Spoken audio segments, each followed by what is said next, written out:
If you love dark, slow-burn single dad romances filled with quiet tension, emotional intimacy, and the kind of love that arrives when you're not looking for it, make sure you hit like, subscribe, and turn on the bell so you never miss the next story. Tonight's story is, she sat beside the single dad at the bus stop. Her secret made his heart race. Ethan Hale notices her because she chooses the empty seat beside him. It's a cold weekday morning, the kind where the sky hangs low and gray, and everyone pretends they aren't tired. Ethan stands at the bus stop with his 6-year-old son, Noah, who is clutching a dinosaur backpack and swinging his legs against the bench. Ethan is 37, broad-shouldered, worn down in a way that doesn't show up in photographs. He's learned how to survive mornings like this. Coffee in a travel mug, one eye on the road, one hand steadying a child who still needs reassurance. The woman arrives late, breath slightly uneven, coat buttoned wrong. She scans the stop once, then twice, before sitting down beside Ethan instead of taking the empty space farther away. She smells faintly of soap and cold air. Her shoulder brushes his. "Sorry," she says quietly. "It's fine," Ethan answers, surprised by how aware he suddenly is of her presence. She smiles, not big, not flirtatious. Careful, like she's testing whether kindness is allowed here. Something in Ethan's chest tightens without permission. Noah looks up at her immediately. "Hi," he says, because Noah talks to everyone. The woman's face softens. "Hi," she replies, eyes dropping to Noah's shoes, then lifting again. "That's a cool backpack." Noah beams. "It's a T-Rex. He protects me." Ethan almost laughs, but he's too busy watching the way she listens, the way she nods like the words matter. When the bus arrives, she lets them board first and chooses the seat across the aisle. Close but not demanding closeness. Her name is Anna. They learned that over the next few mornings. The bus stop becomes a shared space, then a shared routine. Anna always arrives just in time. She never uses her phone. She watches the street instead, alert in a way that feels practiced. Ethan tells himself not to assume anything. People carry their lives differently. Anna works at the public library.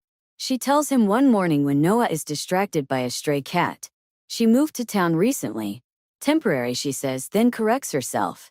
"At least, I think so." Ethan doesn't ask what she means. He's learned silence can be a form of respect. His own life is simple if heavy. He works maintenance for the school district. His wife died 4 years ago, and the world never quite reset afterward. He built his days around Noah's school drop-offs, dinners, bedtime stories, survival. Romance became something distant, something he no longer trusted himself to want. But Anna unsettles him anyway. It's in the way she glances at him when she laughs, like she's checking whether it's okay. In the way she sits just close enough to feel warm without touching. In the way she always says goodbye to Noah first. One morning Anna doesn't show up.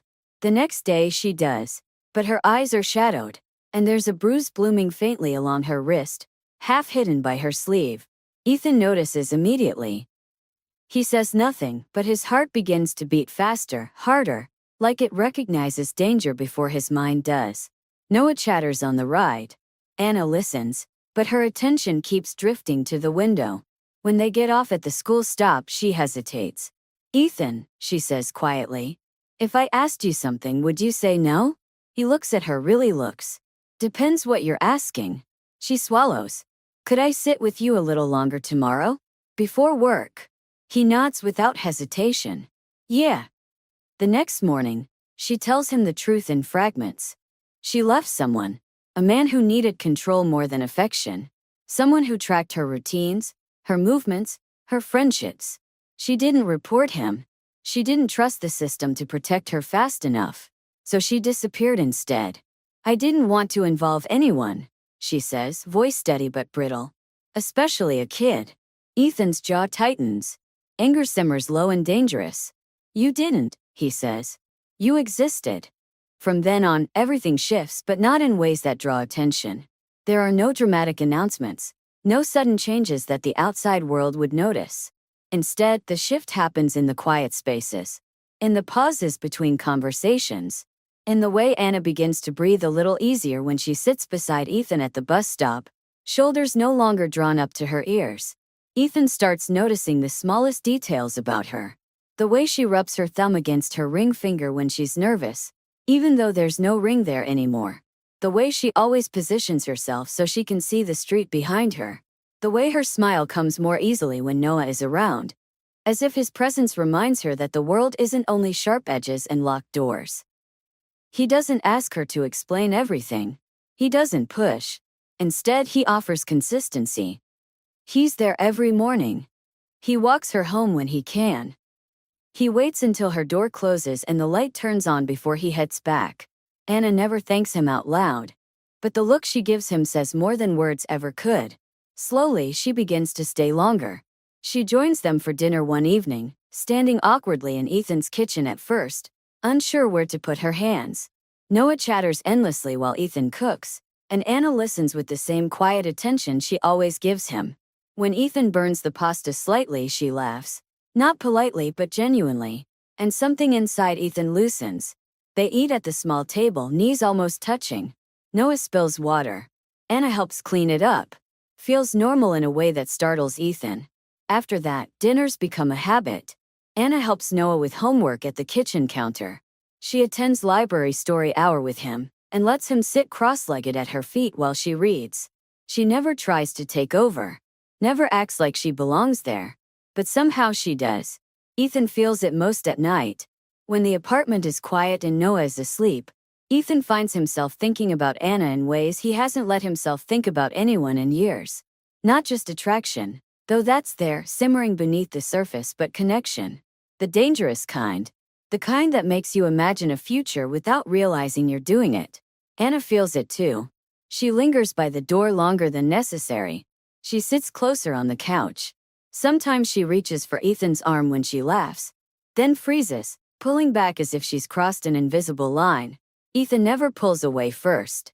The tension between them grows heavier, sweeter. One night, as they walk back from the library together, Anna finally speaks the fear out loud. "I'm scared to want this," she says quietly. Ethan doesn't pretend not to understand. "Me too." That honesty becomes its own kind of promise.